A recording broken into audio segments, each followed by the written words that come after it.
have the extraordinary opportunity to hear a presentation by Lorena because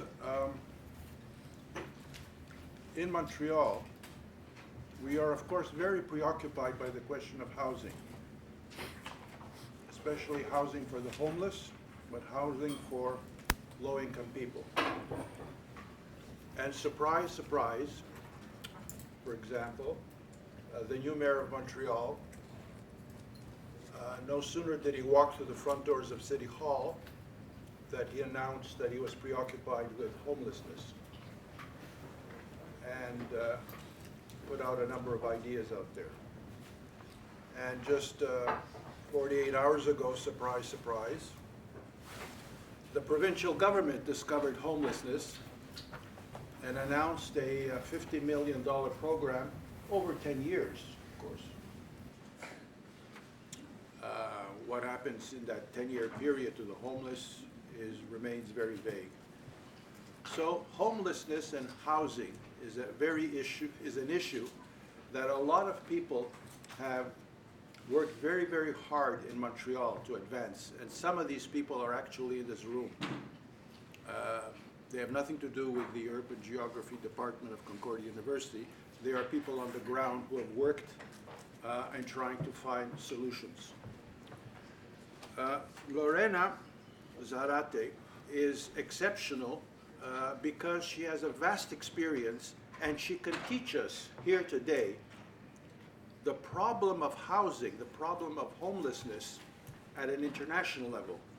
Because of course, like typically of Montrealers, we tend to be preoccupied with our own immediate milieu and forget that this problem exists in other places. This talk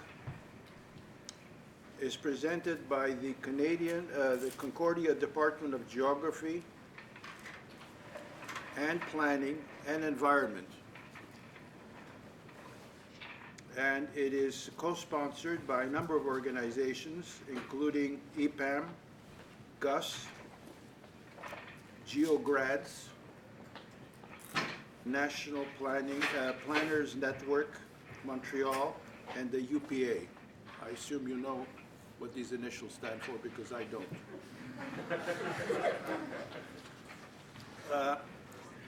Lorena is currently president of Habitat International Coalition, and she'll explain to us exactly what this international coalition is all about. She was regional director of the International Latin America from 2003 to 2011.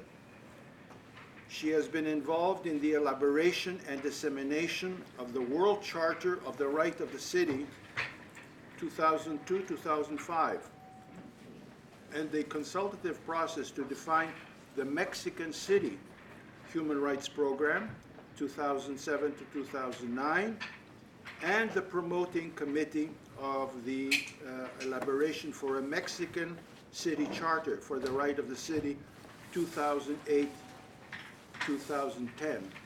And by the way, yesterday at noon, she gave a presentation, Lorena gave a presentation at City Hall to members of the Task Force on Municipal Democracy, of which I am the president, because we were interested in seeing how the Montreal Charter of Rights and Responsibilities related to the Mexican City Charter of Rights. And it was very interesting to hear her show in a demonstrative way that there was a connection, and our charter here in Montreal helped the Mexicans forge further. In 2013, she was awarded the John Bosfield Distinguished Visitorship for Geography and Urban Planning Program at the University of Toronto. In this talk, Lorena will discuss the Habitat International Coalition's effort to secure affordable housing in various parts of the world, that is to say international. Thank you for being here. It's a huge pleasure for me. Thank you, Norma and Dimitri, for organizing this. exchange and dialogue with you. It's not my first time in Montreal. It's my first time at Concordia, and actually having a possibility to talk with local organizations, local activists, and students and professors. So it's very unique, extraordinary opportunity for me. I will try to do this in English, but if I'm using Spanglish, please let me know, and just I will try to repeat that in a proper English. So we don't have much time, so I will try to focus on 4 main points. One will be starting, as Dimitri said, explaining a little bit about our organization, the work we are doing, then trying to picture the global issues about housing and urban problems. Then the issue of naming and framing that, so what kind of concepts, words are we using to understand that, to talk about that, and the framing in the sense of action too and approaches, and finally proposals, policies, results, and challenges we are facing. So the Habitat International Coalition is a quite old organization now, was born in Canada. So we are very proud of this Canadian origin we have. That was around the first UN Habitat Conference on Human Settlements, held in Vancouver. At that time was quite a small organization. HIC was at that time Habitat International Council, not coalition. So just few NGOs mostly from the north and some Latin Americans. But years later, we are now having more than 300 and something organizations all over the world. Different kinds of organizations, mostly NGOs, professionals, but also some social movements. Some of those quite big, cooperatives, grassroots organizations, women's organizations, neighborhood community organizations, etc. And also people from the universities. And in that regard, for example, departments at the department here, or research institutes, or training education institute at different universities are also joining the coalition. As groups, as collectives. And we do have few members in North America, both in the States and in Canada. And Planners Networks actually is one of our members. So different approaches, different skills, different experiences, and all those different actors working together at some level, including activists, of course. And you are very welcome to join the organization, both at individual level and also as organizations or associations you are working with. And basically, our 2 main strategies to work on that are related in two legs. And one leg is to support and strengthen the processes and the social actors linked to housing and community issues, not just housing. In one hand, defending them and promoting housing rights, defending them, so against evictions, for example, in an urban level, but also in the countryside and rural communities.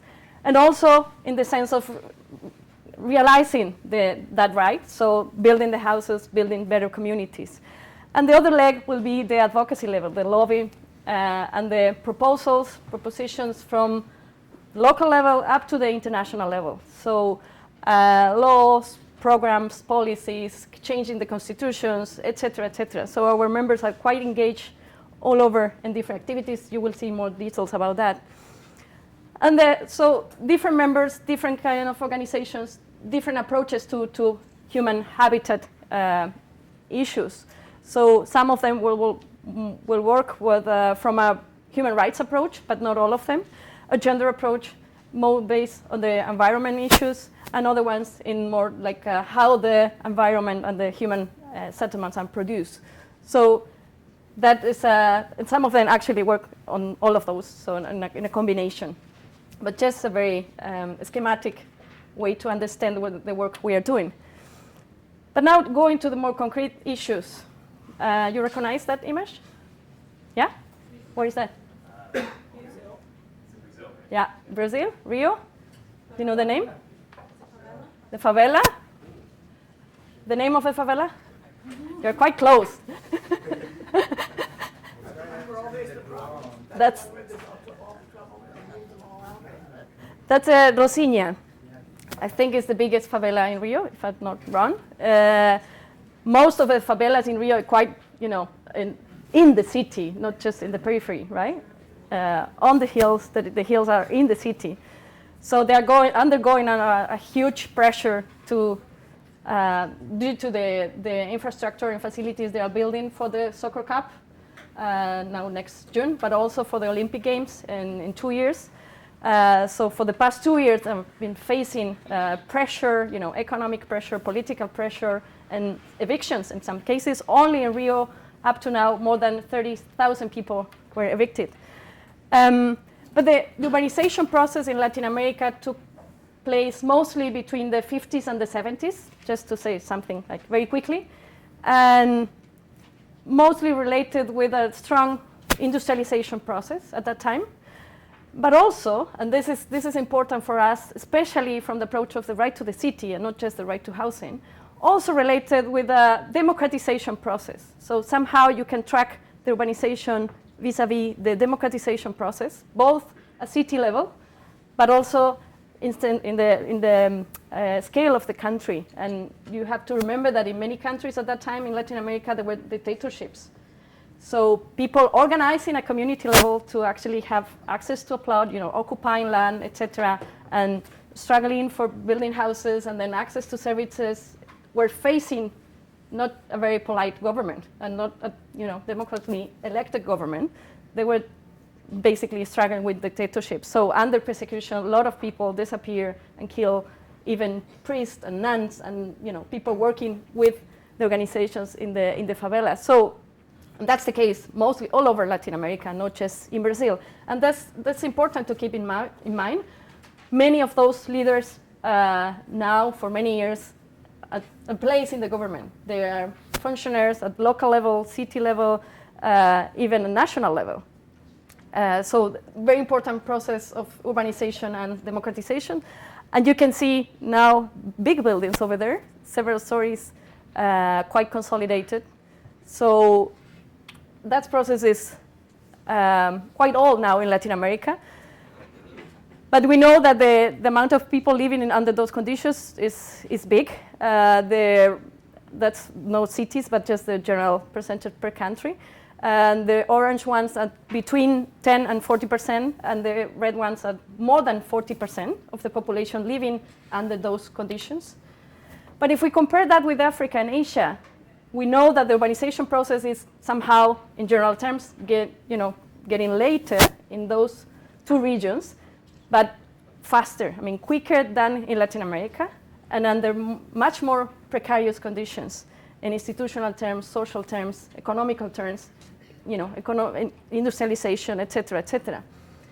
So in Africa, you can see the dots now, and the red ones in here are more than 60%, not just 40%.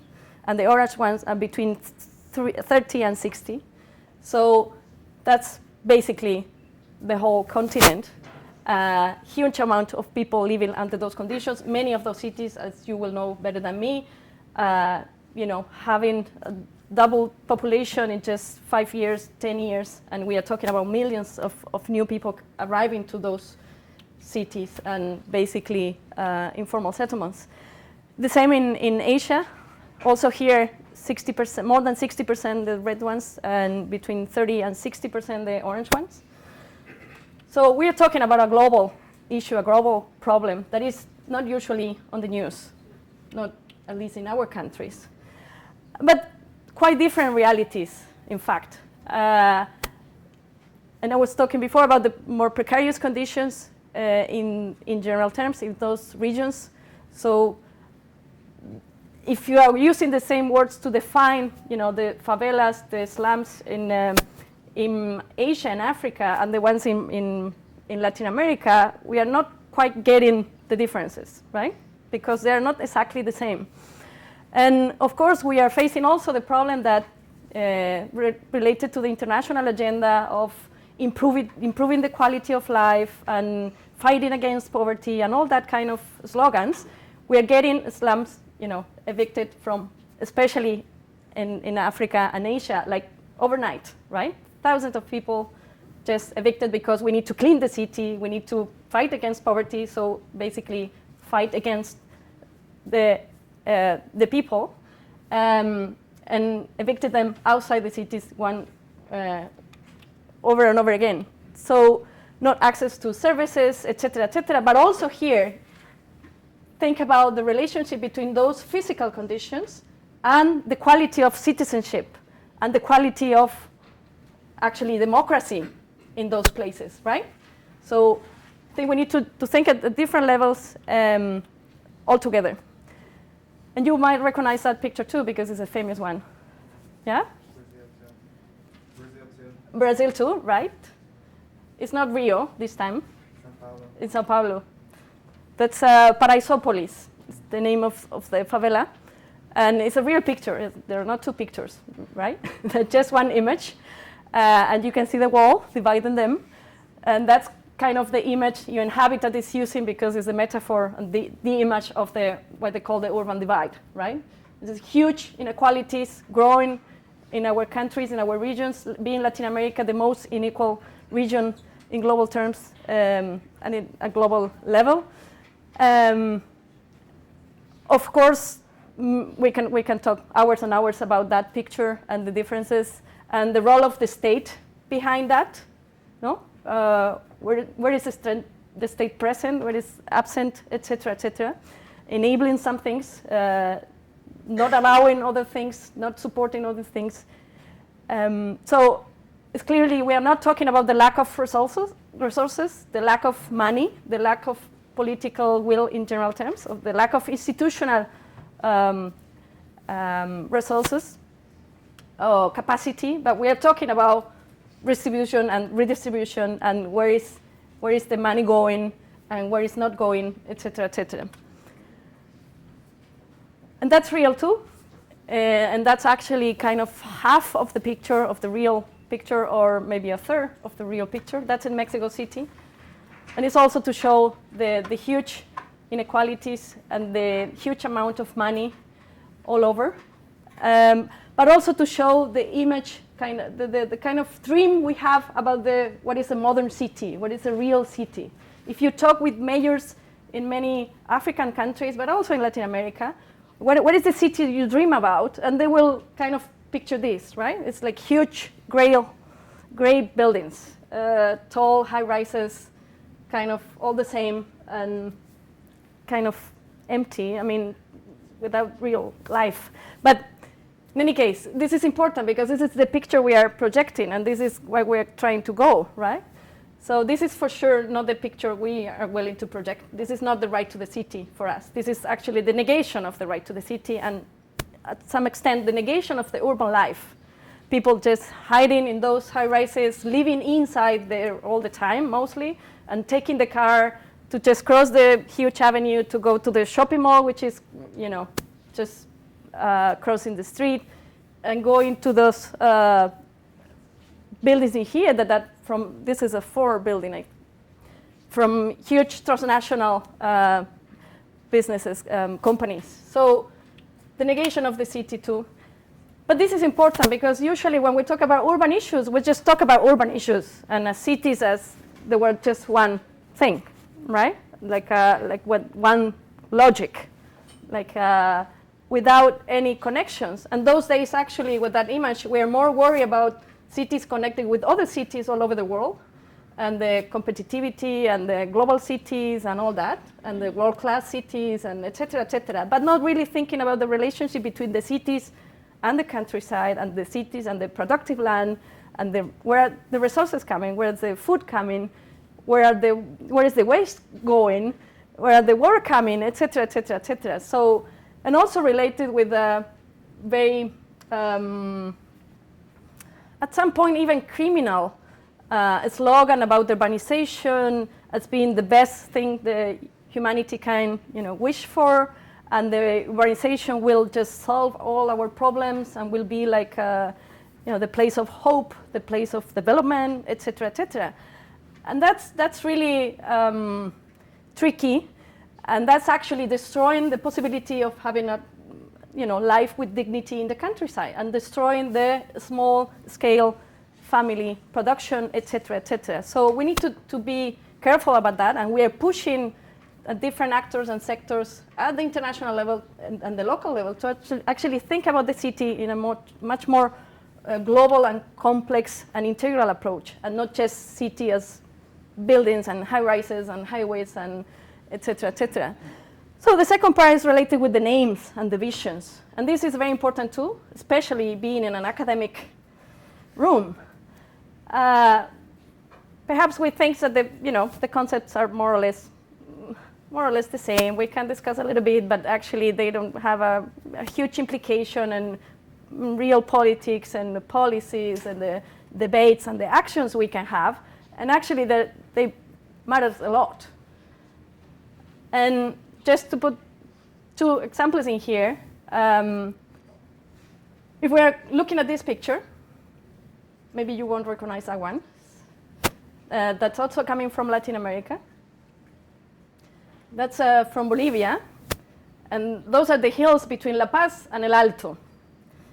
La Paz is inside the valley, and El Alto is up there, right? Near the airport. And the Alto is a new city, actually. At the origins was just the periphery, the popular periphery of La Paz. Now it's a huge city, but basically built by the people, without any intervention of the private sector or the public sector. And we're talking about 1.2 million people living there. And it's growing and keep growing and growing and growing towards the Titicaca Lake, because it's a huge area, so the flat, they can just grow. The only question is that 4,000 meters over the sea level, so you need to walk very slowly there, otherwise you would just fall like that after 5 minutes.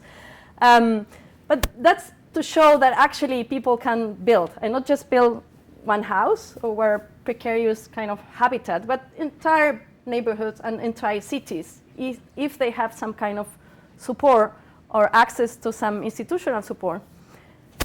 And so we prefer to name this, not just in a negative way, like informal, irregular, slums kind of definition, but trying to think about the positive things and the effort the people is putting there, the resources the people is mobilizing, the capacity the people have to actually build that. And if we understand that, and we can understand the logic and the ways that it's working, we can actually support that. So that's been our work for the past 35 or 40 years as organizations, to actually understand that and support that. First at very local scale, and eventually at national scale with some policies. And we'll talk about that in a minute. So understanding the social production of organized ways to build the neighborhoods and the houses, different pictures from different countries, mostly from Latin America in this case. The Uruguay cooperatives that are huge and very important and kind of an inspiration for different organizations in our region. Then Brazil, Argentina, etc., etc. And when that's doing in a very organized way with support from the university, from the local authorities, from the national authorities, both in access to land, but also financial resources and technical advice, etc., etc. Well, you can have results like that. Beautiful houses, but not just houses, beautiful communities, engaging with the different things you need to actually live in a place, not just houses and houses, right? But the other services and the other activities you need to undertake in a community. So they are managing that, and managing that, eventually those became programs, and programs at city level to support that kind of activities inside those different communities. Also images from Mexico, Uruguay, Brazil, etc. And we study that because you cannot go to the mayor or to the minister of housing and just say, well, this is beautiful, this is the way people is building, people have the capacity, and so you need to support that. We know that that's not the way it works. So we needed to prove that was true. So we undergo some studies with the university, underwent some studies with the university in Mexico to actually study that. in terms of numbers, but also in terms of the quality of the space, of the quality of the process, of the mobilization, organization, training, advocacy, et cetera, et cetera. And we found very interesting things. This is in terms of the just one plot, one house, one investment. And if you compare that with the housing policy, you will see some differences. I'm going to talk about that in a second. But also in terms of the macroeconomy. And usually, the social production of habitat, and we said in some cases, in some countries, can be up to the 60% of the cities, usually is not considered under the official statistics. So when they count the official statistics, they just consider the blue one, which is the private one, and the institutional one, which is the black one, and being the institutional actually not building houses, but just supporting the private sector to build houses. That's been the case in most of our countries for the past 25 or 30 years. The state is not building, but just pushing money and putting the money into the private sector to build. But they never considered the red one, and the red one is the social production. And we studied that in Mexico. Some colleagues did the same in Brazil. We would love to have more support from different universities to actually study this, because governments usually don't have an interest to study that. But what you can see is that it's a constant line. I don't understand almost anything about the macroeconomics, but I can see a constant red line in here, and I can see other lines going like that, right? And that's a huge crisis. 94, you know that. And then the Zapatistas, et cetera, et cetera. It was a huge financial crisis linked to housing too. So all the lines are going like that, but the social sector and the social investment and capacity of mobilizing resources is quite permanent. And this is very interesting. And this is to push the government to say, you need to take care of that, you need to look at that, and actually put some money, not just in the private sector, as they are doing now, most of that, but also in the social sector, because this is important for the economy, and this is maintaining the economy. It can be much more than that if you support that. But also in terms of the framing and the approach, we are linking that approach of the social production with a human rights approach. And this is very important for us too. We don't want the state to say, okay, so the people is doing that, they don't need us, so they can continue doing that, right?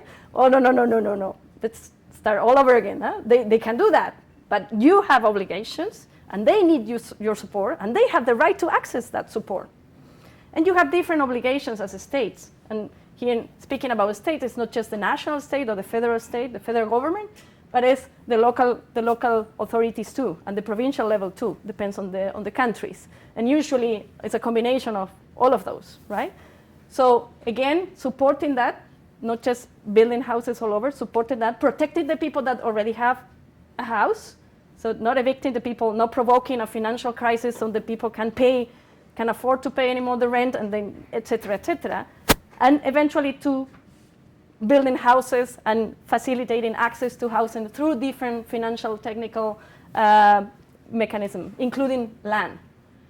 I'm not sure what is the case in Canada, but in our countries for the past 25, 30 years, the urban planning, but in the broader sense, and the land policy especially, has been absent. Almost anything about a land policy regarding not just land use, but the access to poor people to land, especially inside the cities. So this is key. And talking about right to housing, because those are the obligations of the state in general terms regarding all human rights, not just housing and land. But talking about housing in a more specific way, the definition of the right to adequate housing in the international standards and in some of our countries is much more complex than just a house. It's not just access to a house. And it's not for sure just access to a private ownership kind of modality of tenure.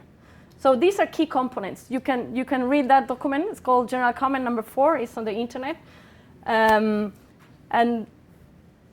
it's an explanation of all those different components of the right to adequate housing. being security of tenure one of the most important ones, and actually governments are not working on that very much. We are trying to work at the international level now, but it's very difficult. Of course, the affordability and the amount of resources people have to invest in having a secure place to live, being rental, cooperatives, ownership, private ownership, etc., etc. And also the place. Usually they don't care about the place. They just think about housing and providing a place to live, but not the place within the neighborhood, within the city. And this is very important in terms of accessibility and in terms of access to other possibilities, of course, employment and other issues. But then you can make a huge contrast between those obligations in paper and the actual policy. And now we are entering to the fourth point, which is the real housing policies in our countries. That picture is coming from Mexico. That's a really scary one. I can see your faces from here. Very scary one. But it's awful. But that's real. It's not just an image of, what they're thinking to do. They did it already. Actually, that's a quite old image now. That's Finnish. And that was presented as a very successful policy between 2002 and 12.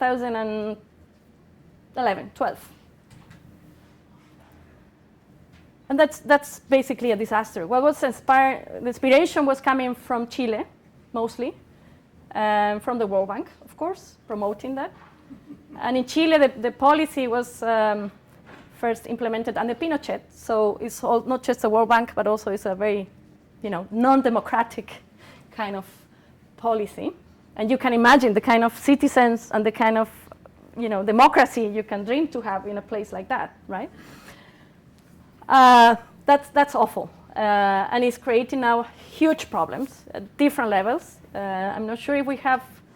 There are some articles in English, not that much. There are huge amount of studies in Spanish available from different universities about the different impacts of that. Even psychological level, but social level, family level, community level. In terms of the economy, financial issues, of course, environmental issues, so on, right? More problems than solutions. Today, according to the last census, 5 million empty houses in the country. And not all of them are the new ones, but many of them are the new ones. And some of those new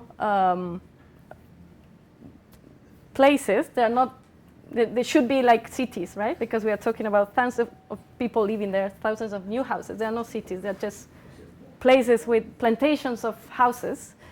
They are empty. They have 40%, 50% of people living there, of occupied houses, and the rest is empty. So imagine living like in a ghost kind of place. So knowing that, because at the beginning of that policy, we knew what was the origin, we knew what the consequences will be, because our friends in Chile were already studying that. So we brought some people from Chile to Mexico to explain, the authorities, this is going to happen, this is going to be a disaster. But they did it anyway, because it was a huge business in terms of, political business and money business. So during several years, we were doing some networking with our members in different countries, trying to actually analyze that and to propose and discuss different kind of laws and programs. This is just few numbers to get the scale of the work we were trying to connect all over. So you can see there many documents, and many of those being laws and policy and public policy on housing proposals coming from the civil society. And some of them actually were implemented, are still being implemented. Several events. The number of institutions is referred to the actually governmental institutions that we were speaking with. Some at national level, others at local level. And more than 80 cities were involved in that process. So trying to actually have some debates and common understanding on that. And just as an example, in the case of Mexico, we were working with the authorities during that period to try to open up a window. I mean, on one hand, to criticize that model and to say this is going to happen, this is going to be a disaster. You're building just houses, not cities. You are creating more problems and solving them, et cetera, et cetera, et cetera. And on the other hand, proposing some different things. So basically, to support the social production of habitat, and for that, open up at least one desk, one specific office to work on that inside the Ministry of Housing, because the Ministry of Housing, as almost everywhere in our countries, they would just focus on the private sector. So we had, the ministry, several people just working for the private sector and how, to get the money over there and get all the papers they need to build those houses, and not working for the other sectors, actually the majority of the population. So in a few years, we managed to open up that window and actually to access some money. And you will see this huge difference here, just 3 times more in just 1 year. But then stop again, because this year was an electoral year, national elections, so new government, and not just new government, but new party in power. So everything just stopped. So you basically need to start all over again. Negotiations and sensibilization and all this is going to happen, et cetera, et cetera, et cetera, et cetera. So that's why at the beginning I was mentioning our 2 legs strategy. We are not just focusing in advocacy, because we know that that's, sometimes it's just a dead end, cul-de-sac. And sometimes it's, you go like 2-3 steps forwards and like 10 steps backwards, and it's like that almost all the time. So we are focusing also in working with the communities and capacity building, et cetera, for a more like long-term transformations and projects. But actually, we managed to open up the window out for the authorities to recognize that sector, the social sector, the capacity of that sector, the resources, et cetera, and to have a place at the table to be part of the negotiations. But we also realized that it's not just housing, it's not just building houses, it's much more than that. And we knew that 20 years ago too, but if it's difficult to just have some negotiations around housing, it's much more difficult to have negotiations about everything in the city.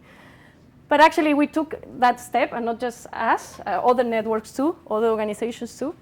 We are working in the right to the city in a very systematic way now, developing different instruments that I'm going to mention that, but mostly understanding that it's basically a question of how we look from the territory to the possibility of having a real democracy and having the realization of human rights.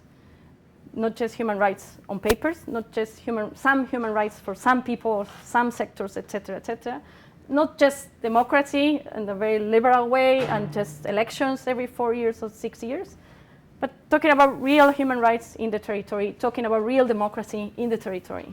So from an urban planning or geography spatial approach, that's for us is key. It's key to reshape the understanding of the liberal approach of democracy and human rights. So of course, talking about social justice and redistribution of the space too, not just the things in general, but of the space and of the power.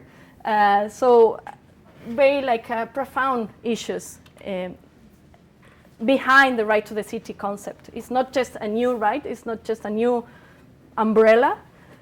It's something that for us is very, it's very powerful to actually frame the debate and frame the dialogue, not only with the state, with the governments, but especially among us as civil society, as social organizations, as people from the street trying to struggle, fighting for different issues in the city, and of course taking into account perhaps the first definition of Lefebvre about the right to the city and the right to use the space and to be part of the decisions about that space.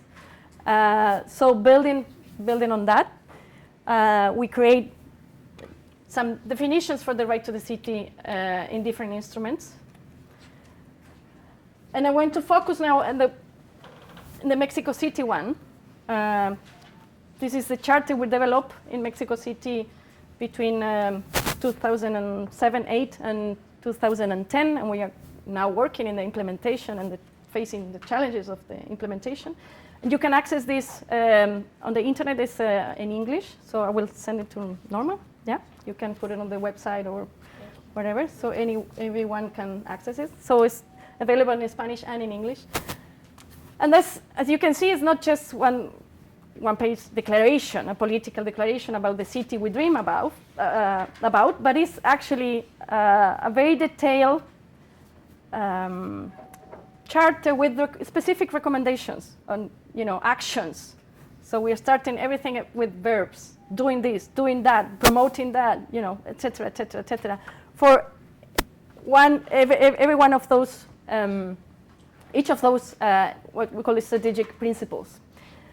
So the first one, started from here, the human rights in the city. That will be kind of the understanding of a full citizenship, in the sense that we cannot talk about a full citizenship just because we have an ID and we have the opportunity to vote every now and then. But full citizenship for us means actually access and the capacity to enjoy every single human rights, considering civic, political, but also economic, social, cultural rights.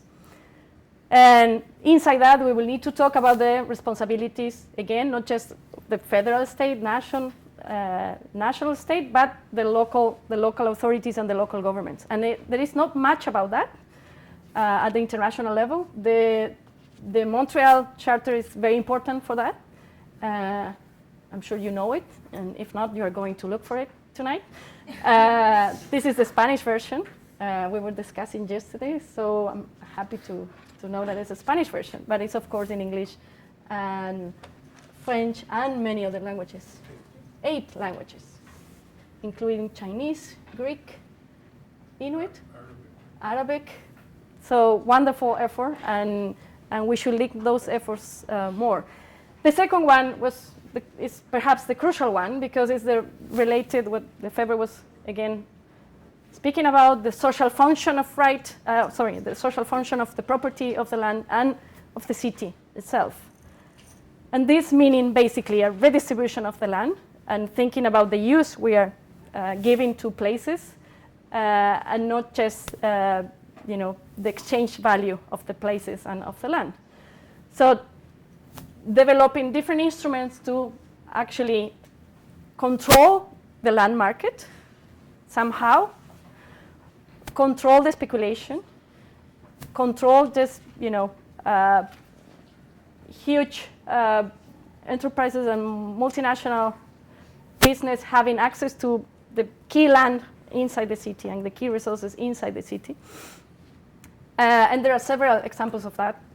Urban planning tools, very important in here, defining those different uses. And Brazil has many, many interesting things, but also in Canada. And I think we need actually to have a deeper dialogue about that, because in our cities, in our countries, and especially in Brazil, it has a huge work on the right to the city, developing those tools.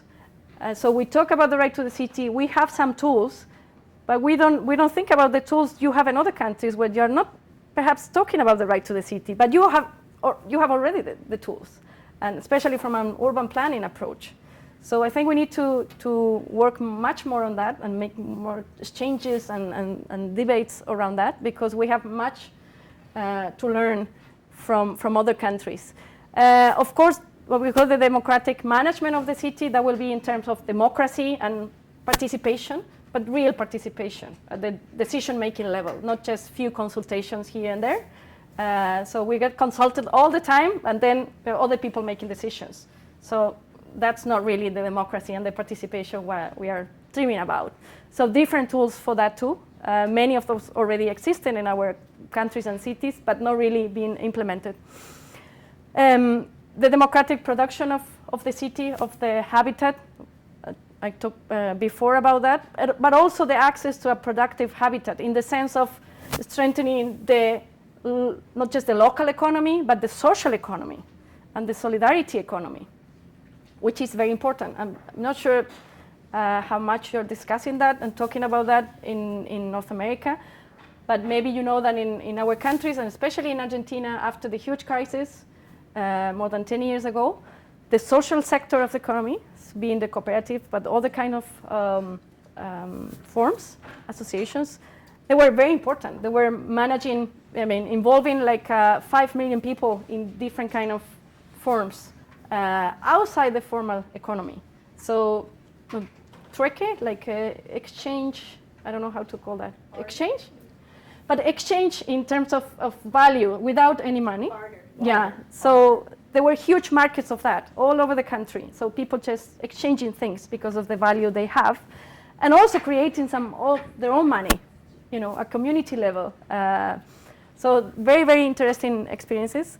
So how to actually, acknowledge that and support that. And from a government approach, point of view, just think about the local budget and the national budget, and how many local, small social businesses the local government is supporting with the official money. No, just thinking about the Coke and all the things you buy for your meetings and your food, you're just carrying with some Walmart kind of, business, or if you're supporting small groups and building a stronger local economy, but also at the big scale too. The number 5 is what we call the sustainable and responsible management of the commons, and putting inside that bag actually many different things. Of course, the environment and the natural resources, but also in terms of energy, but also in terms of culture and history and identity and things linked with the, things belonging to us as a collectivity. So many things inside that. And also thinking about this relationship between the city or the urban space and the countryside and the surroundings of the city. Where the water is coming, the waste is going, the food, etc., etc. And finally, the democratic enjoyment of the city, which is mostly related with the public spaces. And understanding public spaces, not just, as you know, not just as parks and roads, but also community centers and other kind of facilities that are managed by the people and for the people. So the right to access public funding to support that. And of course, making a city of diversity, of multiculturalism, and city for the people and for, encountering, and public spaces, not just for recreational purposes or cultural purposes in general, like arts and the wonderful things you have here in Montreal, but also understanding public spaces as spaces for pedagogy, for education, for political action. So defending that and protecting the public spaces against the privatization that undergoing in many places of the world now, and especially in the north, because in many countries in the north, you used to have wonderful public spaces, wonderful public facilities, sports and things all over. And for the past 20 years, they're undergoing a huge attack in different countries. So defending that. And working on that from the local level to the international level, and different spaces for the past at least 10 years, but you can see over there from Habitat 1 and 76 and 92, etc., etc., etc. So a long story of trying to do some advocacy also at the international level, and developing this idea of the right to the city. So not just at local scale in Mexico City, or national scale in Brazil, which is a huge effort. If you are interested in the right to the city and in how to implement that at national level, if you didn't up to now, you should take a look at the Brazilian experience in that. It's unique Very, very interesting, with huge challenges for sure, but very, very interesting. So talking about this inside the social forum with mostly social actors and different organizations there, including the Via Campesina and others, indigenous people, etc., etc. So discussing this idea of the right to the city and propositions about the right to the city, and explaining that when we talk about the right to the city, it's not that we want more high rises and more highways and more, building more things, but we are talking about a different way of organizing the territory. And so we are talking with different organizations about that. Of course, inside the official events, mostly with UN Habitat, but not only. We are going to be there in Medellin because it's, the World Urban Forum is going to be there in beginning of April. Some discussion there, some training workshops, etc., on the right to the city too, and also talking with the local authorities, different local authorities at different levels. They're also thinking about the right to the city and developing their own instruments, not just declarations, but actually action plans and how to implement that.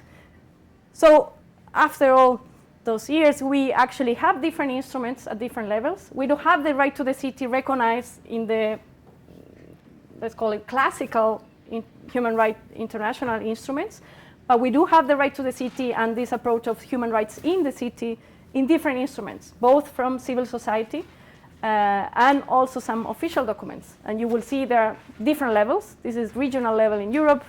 This is national level in Brazil. This is a legal instrument. It's not just a political declaration. This is a legal instrument in Brazil. Of course, the Montreal Charter, local level, the Ecuador one in the Constitution also, and this was inspired in the Global Charter. They actually took the definitions of the Global Charter for the right to the city, and they include that in the National Constitution.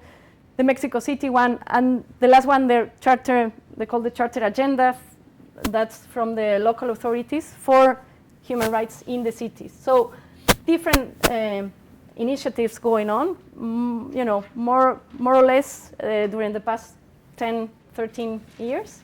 So actually we were talking yesterday of organizing some international event in next year maybe, to actually have a debate about that and have a in-depth exchange about the different instruments, the different charters, because they're connected in sometimes in a very explicit way, sometimes just in an implicit way, but to have a more in-depth dialogue about that, and of course sharing the challenges we are facing because they are more or less similar. Just about to end. So some of the tensions and sometimes the contradictions and sometimes the, let's call it the falsas. False? Like not true dichotomies. How do you say? False dichotomies. False dichotomies. There's everything in there, but you can think about that later.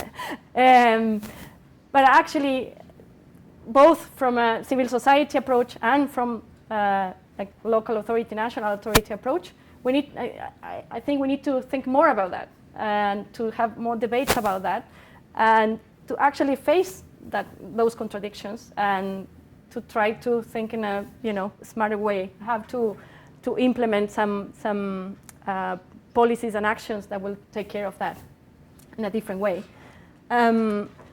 Different publications and things available online, many in Spanish, but also many in English, some in French, some in Portuguese, some in Arabic, etc., etc.